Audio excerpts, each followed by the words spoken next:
साथियों, आज हमारे बीच में भारतीय जनता पार्टी के राष्ट्रीय महामंत्री और जम्मू कश्मीर के प्रभारी परम आदरणीय तरुण चुग साहब हमारे बीच में हैं। मैं श्रीमान तरुण चुग जी से निवेदन करता हूं कि वो आज की इस प्रेस वार्ता के माध्यम से मीडिया को संबोधित करेंगे। श्रीमान तरुण चुग साहब।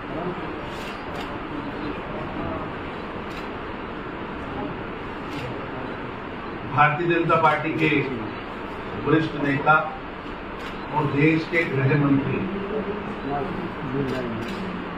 अमित शाह जी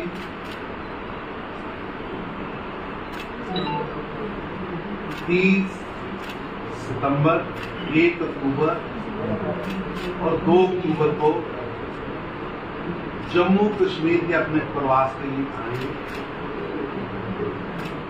और ये 3 दिन वो जम्मू कश्मीर के प्रबुद्ध नागरिकों को, जम्मू कश्मीर के अलग अलग वर्गों को मिलेंगे और यहाँ के विकास कार्यों को और अपनी सरकार की गतिविधियों को एक्टिव लेंगे। इस दौरान वो 2 बड़ी सभाओं को भी संबोधित करेंगे।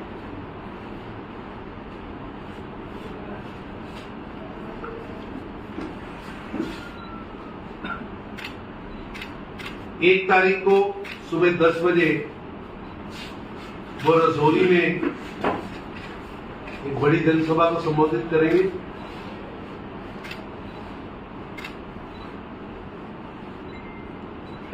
और 2 तारीख को 10 बजे बारामूला में एक जनसभा को संबोधित करेंगे।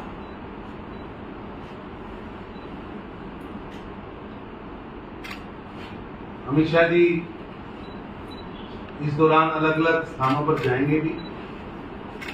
उसकी विस्तृत जानकारी अगले 2 दिनों में यहाँ के प्रदेश अध्यक्ष आपके सामने रखेंगे। ये एक बहुत बड़ा मौका है, बड़ा एक उत्सव की तरह हमारे लिए दिन है कि जिनके हाथों से, जिनके आशीर्वाद से, प्रधानमंत्री मोदी जी के आशीर्वाद से धारा 370 टूटी, 35 से टूटा और जम्मू कश्मीर के नागरिकों को आजादी मिली और जम्मू कश्मीर के नागरिकों को आगे बढ़ने का मौका मिला। जिन जंजीरों में यहाँ के लोगों को बांध रखा था, उन जंजीरों से प्रधानमंत्री श्री नरेंद्र मोदी जी के आशीर्वाद से मुक्ति मिली है और जिन हाथों से सदन में ये प्रस्ताव पेश हुआ था, भारत के गृह मंत्री श्री अमित शाह जी खुद 3 दिन के लिए यहाँ आ रहे हैं। अलग अलग कार्यक्रमों के मैंने 2 पॉलिटिकल बड़े कार्यक्रमों की आपको जानकारी दी है। ये दोनों कार्यक्रम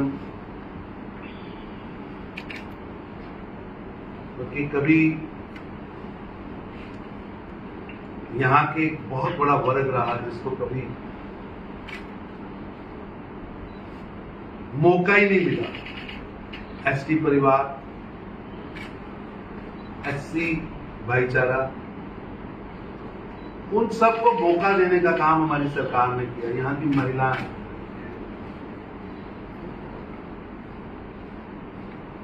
उसी तरह जब भी विकास की बात आई है तो रजौरी, पुंछ का क्षेत्र कहीं ना कहीं पीछे रह गया। तो गृह मंत्री जी खुद जाएंगे। उसी तरह हम कश्मीर के 10 जिलों की बात करते हैं तो वहां बारामूला वाला क्षेत्र नेग्लेक्ट कर जाए। इस बार की उनकी जो फेरी है, उनका जो टूर है, उसमें इन 2 क्षेत्रों को हमने पकड़ा है। जिस तरह 370 और 35 को टूटने के बाद हमने उन लोगों को, उन वर्गों को पॉलिटिक्स के मेन स्ट्रीम में लाने का प्रयास किया जिनको 70 साल तक दबा के रखा। यहाँ की बेटियां, यहाँ के एससी भाई, यहाँ के एसटी भाई, बकरवा, गुज्जर, पहाड़ी, गद्दी ब्राह्मण, एक लंबा ऐसा वर्ग है जिस वर्ग को दबा के रखा गया था, उस वर्ग को भी साथ लेकर जो प्रधानमंत्री श्री नरेंद्र मोदी जी का मंत्र है, सबका साथ, सबका विकास और सबका प्रयास, उसको हम आगे भी बढ़ा रहे हैं। और ये मंत्र जम्मू कश्मीर में भी सबका विकास, केवल अब्दुल्ला एंड मुफ्तीज का विकास और अब्दुल्ला एंड मुफ्तीज की परिवार का ही विकास हो और गरीब गरीब होता जाए, उस मकड़ जाल से मुक्ति दिलाने का काम मोदी जी ने किया है। विकास की नई गाथा लिखी जा रही है। कोविड की महामारी में 1.5 साल लगभग चीजें काफी रुकी रही या स्लो हो गई, लेकिन इसके बावजूद हम निरंतर प्रयास कर रहे हैं कि जम्मू कश्मीर विकास की ओर आगे बढ़े। और आज मैं सैकड़े काम गिना सकता हूं और उस दिन उन कामों पर चर्चा भी करेंगे। आज मुझे गर्व है कि जम्मू कश्मीर एक ऐसा प्रांत है जहां के एयरपोर्ट्स प्राइवेट प्लेन से भरे हुए, जहां आने वाले टूरिस्टों की तादाद कई गुना बढ़ी, चाहे वो माता वैष्णो देवी हो, चाहे वो अमरनाथ जी की यात्रा हो, चाहे रघुनाथ मंदिर की यात्रा हो, चाहे इस प्रांत के अंदर टूरिस्ट प्लेस पहलगाम हो, श्रीनगर हो, पूरा का पूरा जम्मू कश्मीर एक भगवान की सबसे सुंदर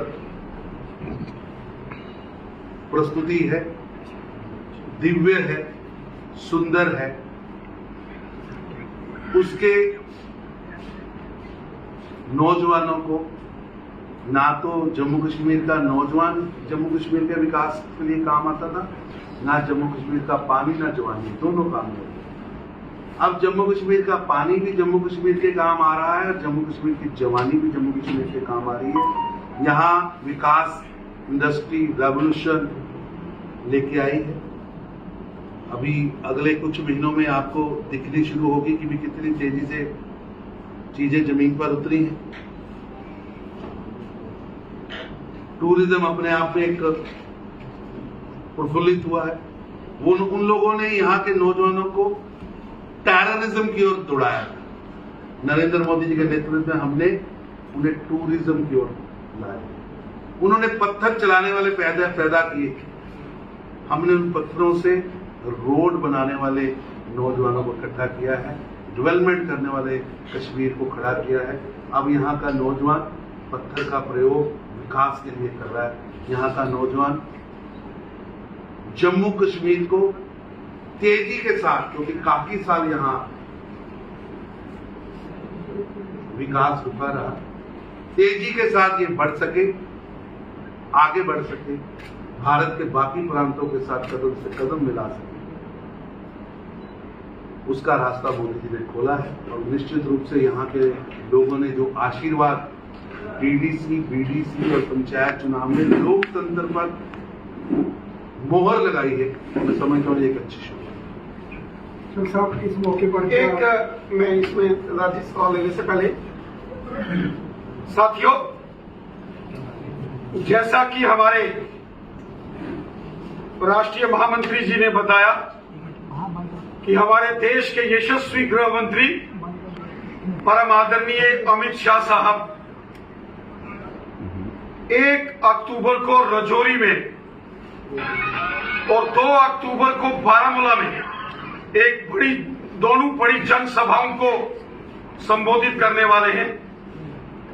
जो रजौरी में माननीय गृह मंत्री जी की भव्य रैली होगी, उसमें पुंछ, मेढक, सुरनकोट, मजाकोट, रजौरी, धनमंडी, दरहाल, बुद्धल, नौशहरा, सुंदरबनी, कालाकोट, ये तमाम सीमा, ढांगरी और डूंगी जैसे बॉर्डर के क्षेत्रों के लोग माननीय गृह मंत्री जी की रैली में शामिल होंगे, जो रजौरी बस स्टैंड के ग्राउंड में 1 अक्टूबर को 11 बजे माननीय गृह मंत्री जी राजौरी रैली स्थल में पहुंचेंगे।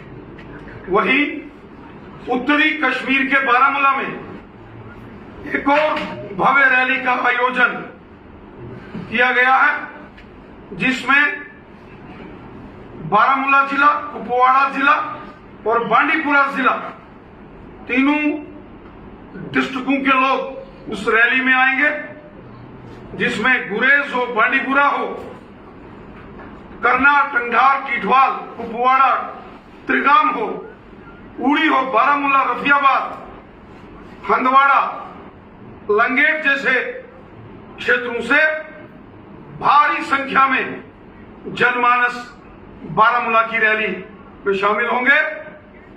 हम हृदय से माननीय गृह मंत्री अमित शाह साहब का धन्यवाद करते हैं कि उन्होंने हमारे इस निवेदन को स्वीकार किया और दोनों रैलीज, एक जो जम्मू संभाग के राजौरी में होगी और दूसरा जो कश्मीर घाटी के बारामूला में होगी, ये दोनों बॉर्डर के एरियाज हैं। और जैसा कि आदरणीय तरुण चुग साहब ने कहा, अक्सर ये सीमावर्ती क्षेत्र, चाहे राजौरी पुंछ हो या बारामूला, कुपवाड़ा, बांडीपुरा हो, यहां के लोगों की हमेशा एक मांग रही है कि माननीय प्रधानमंत्री जी, माननीय गृह मंत्री जी कि वहां रैलीज आयोजित की जाए। और हम हृदय से माननीय गृह मंत्री जी का धन्यवाद करते हैं कि उन्होंने जम्मू कश्मीर के लिए 3 दिवसीय प्रवास के लिए हमें समय दिया है। 30 सितंबर को वो जम्मू पहुंचेंगे और 1 को राजौरी, 1 अक्टूबर को राजौरी में रैली और 2 अक्टूबर में बारामूला में रैली होगी। दोनों रैलीज भव्य रैलियां होंगी, रिकॉर्ड तोड़ रैलियां होंगी और जिसमें आम जनमानस की जबरदस्त भागीदारी रहेगी। तरुण जी साहब, क्या इस मौके पर वो पहाड़ी के 3 लोगों को जो है उनकी डिमांड है उसको भी अनाउंस किया जाएगा? वक्त आने दीजिए, खुद गृह मंत्री जी आ रहे हैं, अपने लोगों से वो मिलेंगे और एक एक चीज की चर्चा। तरुण जी, 2 सवाल है। एक बात तो ये है कि असमंजस पैदा हुआ है हर जगह कंफ्यूजन है कि असेंबली इलेक्शन कब होंगे, विधानसभा कब होंगे। क्या हम अमित शाह की रैली को ये माने कि कोई इसकी तरफ हम बढ़ रहे हैं विधानसभा चुनाव के लिए? और दूसरा जो अलग है इससे कि सुप्रीम कोर्ट अब 370 धारा 370 को सुनने जा रही है, आप इसको एक हिस्ट्री मान रहे हैं, तो आपको नहीं लगता कि आपके लिए थोड़ा सेटबैक है? ऐसा है कि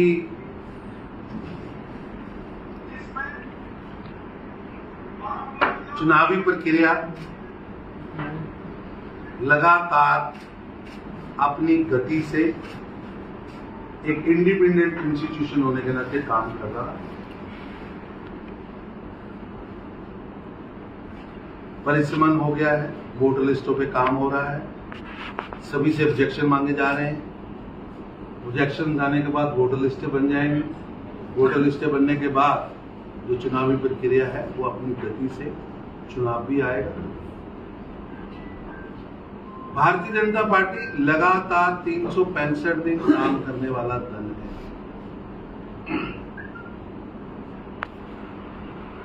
हम यहाँ लोकतंत्र की रक्षा के लिए 1950 से काम कर रहे हैं, चाहे उस समय हमारा नाम प्रजा परिषद था और प्रेमनाथ डोगरा जिस समय हमें लीड करते थे। जनसंघ के नाते श्यामा प्रसाद मुखर्जी ने यहाँ लोकतंत्र के लिए और देश की एकता अखंडता के लिए बलिदान दिया। इसलिए जम्मू कश्मीर निरंतर भारतीय जनता पार्टी के एजेंडे में रहा है और हमने लगातार इस पर काम किया। रही बात 370 और 35 की,